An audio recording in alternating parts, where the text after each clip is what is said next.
Hello दोस्तों, ये है जुजुत्सु काइसन का एपिसोड 5 और हम एपिसोड की शुरुआत में देखते हैं कि मेगुमी यूजी का वेट कर रहा होता है और तभी उसे कुछ अजीब सा फील होता है और वो सोचता है कि वो डोमेन क्लोज हो चुकी है। लगता है स्पेशल ग्रेड मारा गया है और बस अब तो इटाडोरी वापस आ जाए। पर तभी उसे एहसास होता है कि उसके पीछे सुकुना है और तभी सुकुना कहता है कि मुझे माफ करना, यूजी वापस नहीं आ रहा है उसके ऊपर कंट्रोल लेने के लिए। और वो मेगुमी को कहता है कि तुम्हें अभी डरने की जरूरत नहीं है और कहता है कि चलो हम बात करते हैं। वो बच्चा बिना डील किए वापस नहीं आ सकता और उसे अब खुद पर कंट्रोल करने में प्रॉब्लम हो रही है और चाहे अब वो जो मर्जी कर ले उसका यही अंजाम होना। और तभी सुकुना यूजी के शरीर में से उसका दिल बाहर निकाल लेता है और मेगुमी डर के साथ कहता है कि ये तुम क्या कर रहे हो। और सुकुना कहता है कि मैं तो इस दिल के बिना रह सकता हूँ पर यूजी इस दिल के बिना नहीं रह सकता और अगर अब वो मेरे साथ स्विच करेगा तो वो मारा जाएगा। और तभी वो स्पेशल ग्रेड वाले सोर्सर से ली हुई उंगली को खा लेता है और फिर सुकुना कहता है कि मैं अब फ्री हूँ और तुम्हें मुझसे डरना चाहिए और अब मैं तुम्हें मारने वाला हूँ। पर मेगुमी को कुछ समझ नहीं आता और वो यही कहता है कि यूजी जरूर वापस आएगा चाहे वो मर ही क्यों न जाए। फिर सुकुना कहता है कि तुम तो उस पर कुछ ज्यादा ही विश्वास करते हो, वो तो बाकी सबसे बस थोड़ा ही ज्यादा ताकतवर था। तुम्हें तो उसे थोड़ी देर पहले देखना चाहिए था, वो कितना कमजोर है और वो रो रहा था। और ये बात तो तय है कि इस लड़के में खुद को मारने की हिम्मत नहीं है। फिर मेगुमी देखता है कि यूजी का लेफ्ट हैंड वापस आ गया है जो कि सुकुना ने हील कर दिया था। और फिर मेगुमी देखता है कि यूजी अपनी बॉडी पर दोबारा कंट्रोल ले रहा है पर उसकी बॉडी में तो अब दिल है ही नहीं। तो मुझे कुछ देर के लिए सुकुना को अपनी बातों में उलझाए रखना होगा ताकि यूजी बाहर ना आ सके, नहीं तो वो मर सकता है। और मुझे जल्दी से इसके दिल को इसके साथ जोड़ना होगा और मुझे इसे किसी तरीके से कन्विंस करना होगा कि ये बिना दिल के मुझसे नहीं लड़ सकता। और इसके बाद मेगुमी अपनी एक टेक्निक का यूज करके एक पक्षी को बुलाता है और वो दोनों मिलकर सुकुना पे हमला करते हैं पर कोई भी बात सुकुना को टच ही नहीं कर पाता। और सुकुना कहता है कि कितना मजा आ रहा है, तुम अपने शिकिगामी मुझ पर यूज कर सकते हो और तुम मुझ पर डायरेक्ट अटैक कर रहे हो। तो फिर मेगुमी सुकुना को पंच मारता है और सुकुना उस पंच को पकड़ लेता है और उसे पकड़ के घुमा देता है और उससे कहता है कि अभी तुम थोड़ी और कर्स एनर्जी मुझ पर यूज कर सकते हो। तो इसके बाद मेगुमी अपनी एक टेक्निक की मदद से सुकुना को एक सांप की मदद से पकड़ लेता है और उसे आसमान में ले जाता है और पक्षियों की मदद से उस पर हमला करने की कोशिश करता है। पर सुकुना पर इस चीज का कोई भी असर नहीं होता और सुकुना बड़ी आसानी से उस सांप को मार देता है। और फिर सुकुना मेगुमी को पकड़ के हवा में उछाल देता है और उसको वहीं पर मारने लग जाता है। पर तभी मेगुमी का पक्षी उसे पकड़ लेता है और वो सोचता है कि पता नहीं ये कौन सी पावर है, मुझे तो इसके बारे में पता भी नहीं। और फिर सुकुना मेगुमी को जमीन पर गिरा देता है और मेगुमी सोचता है कि मैंने तो पहले अपने एक शिकिगामी को गवा दिया है और मुझे इसे भी रिलीज कर देना चाहिए इससे पहले कि ये भी मर जाए। तो फिर सुकुना कहता है कि मुझे पता चल गया कि तुम शैडोज का इस्तेमाल करते हो जिससे तुम अपने शिकिगामी को क्रिएट कर सकते हो, पर मुझे एक चीज समझ नहीं आई कि पहले तुम वहां से क्यों भागे हो, तुम तो अपना टैलेंट वेस्ट कर रहे थे। तो चलो छोड़ो, तुम जो भी कर रहे थे इस लड़के के दिल को ठीक करने के लिए वो काफी नहीं था, तुम अपनी जिंदगी फिजूल में खतरे में डाल रहे हो, ये लड़का इसके लायक नहीं है। तो फिर मेगुमी कहता है कि इस दुनिया में सबको एक ही चीज कॉमन मिली है, वो है कड़वी सच्चाई। और तभी एक लड़की कहती है अगर मेरे पास समय हो किसी को कर्स करने का तो मैं उससे छोड़कर किसी से प्यार करूंगी। और तब मेगुमी सोचता है मुझे पता है वो कितनी अच्छी थी। और फिर मेगुमी सोचता है इसमें कोई डाउट नहीं था कि वो कितनी अच्छी थी और वो क्या डिजर्व करती थी। लेकिन सुकुमी श्रापित हो गई और वो पिता जिन्हें मेरे बारे में कुछ भी नहीं पता था उन्होंने मुझे मेरा नाम दिया और वो बाहर रह रहे हैं जैसा कि वो चाहते थे और बुरे लोगों को सिर्फ लो ही सजा देती है और जुजुत्सु सोर्सेस भी उसी चीज का हिस्सा है। और मैं चाहता हूँ कि अच्छे लोगों को अच्छी जिंदगी मिले, चाहे मैं कुछ लोगों के ही क्यों ना दे सकूं, तब भी मैं लोगों को बचाता हूँ। और फिर सुकुना कहता है तो तुम अंदर से मोटिवेटेड हो तो बताओ मुझे तुम क्या कर सकते हो। और फिर मेगुमी एक पावर का यूज करने लग जाता है पर वो रुक जाता है और वो कहता है कि मेरे पास कोई भी लॉजिकल रीजन नहीं था तुम्हें बचाने का, मुझे पता था वो खतरनाक है पर मैं नहीं चाहता था कि तुम जैसा अच्छा इंसान मर जाए। अब चाहे मैं जो मर्जी कह लूं वो डिसीजन मैंने इमोशन में आकर लिया था और मैं कोई हीरो नहीं हूँ, मैं जुजुत्सु सोर्सर हूँ और मुझे कोई भी रिग्रेट नहीं हुआ तुम्हें बचाने पर। और तभी यूजी सुकुना के साथ स्विच कर जाता है और कहता है कि मुझे पता है कि तुम बहुत स्मार्ट हो, मैं जानता हूँ तुमने इसके बारे में बहुत कुछ सोचा होगा, जो तुमने किया वो बिल्कुल भी ठीक था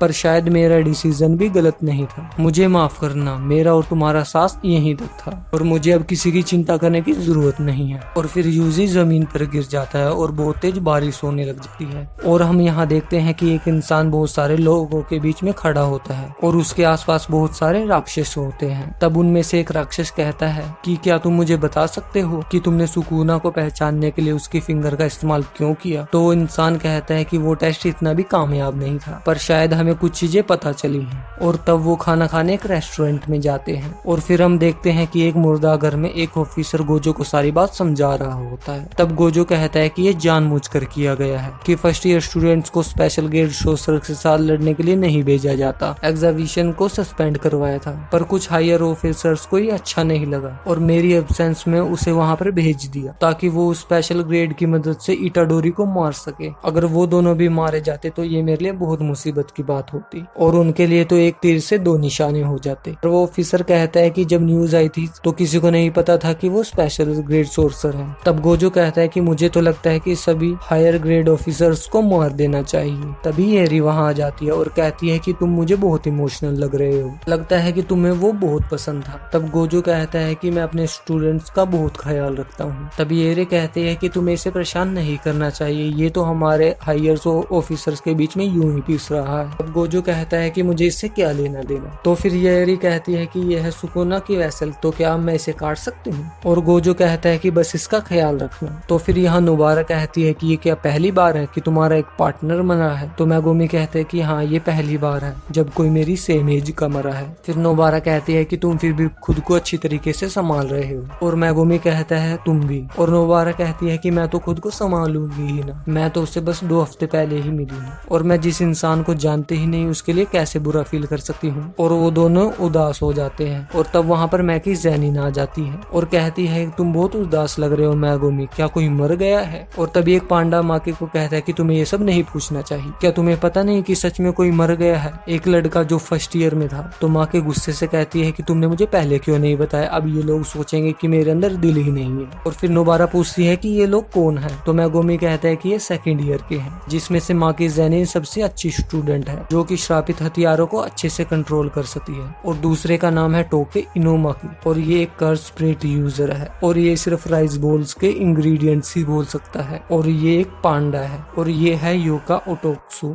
जिसकी मैं इज्जत करता हूँ। पांडा कहता है कि हमें माफ कर देना कि हमने इस समय तुम्हें परेशान किया और कहता है कि हम तो चाहते हैं कि तुम क्योटो सिस्टर एग्जाम स्कूल में पार्ट लो। और फिर नोबारा पूछती है कि ये क्या है। तो मैगोमी कहता है ये तो बस एक गेट टुगेदर है जो कि जुजुत्सु टेक स्कूलों में होता है जो कि टोक्यो में है, पर ये इवेंट तो 2nd और 3rd ईयर्स वालों के लिए था ना। पर फिर माकी कहती है कि 3rd ईयर वालों ने खुद को सस्पेंड करवा लिया है तो इसके लिए तुम्हें पार्टिसिपेट करना होगा। कि तुम इस इवेंट में करते क्या हो, क्या तुम लड़ाई करते हो। तो पांडा कहता है कि हम इसके अंदर 3 लोगों की टीम बनाते हैं और दोनों प्रिंसिपल मिलकर 2 दिनों तक कौन सा कंपटीशन होगा। हर साल पहले दिन 3 बैटल्स होती हैं, दूसरे दिन इंडिविजुअल बैटल्स। तब नोबारा कहती है कि मतलब हम बाकी जुजुत्सु सोर्सेस से लड़ेंगे और माकी कहती है कि तुमने सही कहा और इसमें किलिंग भी अलाउड होती है। और फिर पांडा कहता है कि तुम चिंता मत करो, हम तुम्हें ट्रेंड करेंगे ताकि तुम मर ना जाओ। और फिर नोबारा कहती है कि हमारे पास इतने सारे जुजुत्सु सोर्सेस हैं भी और क्या हमारे पास इतना सारा टाइम है। तो पांडा कहता है कि ये अच्छा क्वेश्चन है, पर अभी विंटर से लेकर स्प्रिंग तक काफी लोग उदास होते हैं और बहुत सारे श्राप बाहर आते हैं और हम बहुत बिजी होते हैं, पर अभी सब कुछ ठीक है। और तब वो नोबारा से पूछते हैं क्या तुम आ रही हो, क्योंकि हम लोग स्ट्रॉन्ग बनना चाहते हैं। पर नोबारा कहती है कि अगर मुझे लगा कि वो इवेंट बेकार है तो मैं उसे छोड़ दूंगी। और मैगोमी कहता है कि मैं भी। तब यहाँ एक कैफे में एक आदमी कहता है कि तुम कह रही हो कि तुम्हारा बॉस चाहता है कर्सिस और ह्यूमंस के रोल आपस में अदला बदली कर दिए जाएं। पर मॉन्स्टर कहते हैं कि ये थोड़ा सा अलग तो है पर ठीक है। वो कहते हैं कि ह्यूमन रूट से बने हुए हैं, वो जो भी पॉजिटिव एक्शन और रिएक्शन दिखाते हैं जिसकी हमेशा एक उल्टी साइड होती है, जिसकी वजह से नफरत और नेगेटिविटी इस दुनिया की सच्चाई है, जिससे कि सारे श्राप इसी सच्चाई से बनते हैं और हम बिल्कुल सच्चे क्रिएचर्स हैं, तो हमें इन सबको मार देना चाहिए। पर वो आदमी कहता है कि यहाँ पर तो तुम लोग मर रहे हो। पर वो क्रिएचर कहता है कि तभी तो हम यहाँ पर आए हैं कि तुम हमें बता सको कि हम जुजुत्सु सोर्सर्स को कैसे हरा सकते हैं। पर वो आदमी कहता है कि अगर तुम्हें जीतना है तो तुम्हें 2 कंडीशन फुलफिल करनी होगी। पहली, तुम्हें गोजो सातोरो को लड़ने से रोकना होगा क्योंकि वो बहुत ताकतवर है, और दूसरा, तुम्हें रोमन सुकुना और यूजी को अपनी साइड करना होगा। पर वो मॉन्स्टर कहता है कि वो मर नहीं गया है। पर फिर वो आदमी कहता है कि क्या तुम्हें सच में लगता है कि वो मर गया है। पर फिर हम यहाँ देखते हैं कि सुकुना कहता है कि बिना मेरी परमिशन के अंदर देखना बंद करो, और फिर इसी के साथ एपिसोड खत्म हो जाता है। आई होप आपको वीडियो अच्छी लगी होगी, तो प्लीज वीडियो को लाइक कर दो और चैनल को सब्सक्राइब। Thank you.